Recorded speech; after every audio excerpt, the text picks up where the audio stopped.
4 দফা দাবিতে গত 4 দিন ধরে চট্টগ্রামে বন্ধ সিএনজি অটোরিকশা চলাচল, ফলে ভোগান্তিতে পড়তে হচ্ছে যাত্রীদের।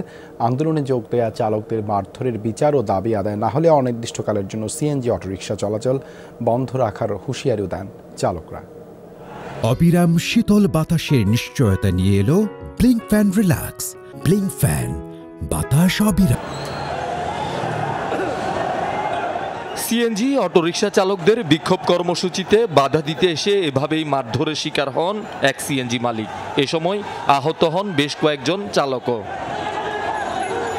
পুলিশি হয়রানি বন্ধ, অবৈধ অটোরিকশা ও সিএনজি চলাচল বন্ধ ও মালিকের ইনকাম কমানো সহ 4 দফা দাবিতে গত কয়েকদিন ধরে নগরীতে সিএনজি চালানো বন্ধ রেখেছে বেশিরভাগ চালক।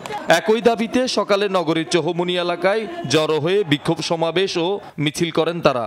আমাদের মূলত দাবি 700 টাকা ইনকাম, সরকারের থেকে 500 থেকে 1000 টাকার ভিতরে মামলা। অটো রিক্সা অর চলতেছে এবং অবৈধ গ্রাম সিএনজি মেট্রো সিএনজি থেকে অনেক বেশি।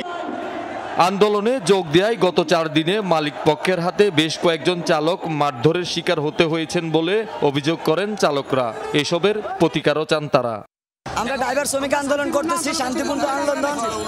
এখন মালিক পক্ষ আসি মনে করেন আমাদেরকে মারধর করছে কিছু ড্রাইভারকে। আমরা আন্দোলন করতেছি আমাদের শ্রমিকের উপর ওরা মালিক পক্ষ থেকে কিছু গুন্ডা বাহিনী লেলে দিচ্ছে, ওরা হামলা করতেছে।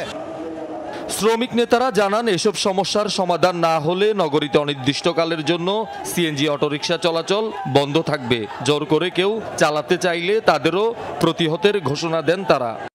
সরাসরি আমরা যারা সাধারণ সমন্বয়ক আছি, সমন্বয়কের সাথে বসতে হবে। দালালের এটা মানি না, অনির্দিষ্টকালের জন্য চট্টগ্রামে সিএনজি বন্ধ থাকবে। চট্টগ্রাম মহানগরীতে বৈধ সিএনজি অটোরিকশার সংখ্যা 13,500 হলেও পুলিশ ও রাজনৈতিক নেতাদের ম্যানেজ করে চলে প্রায় 30,000।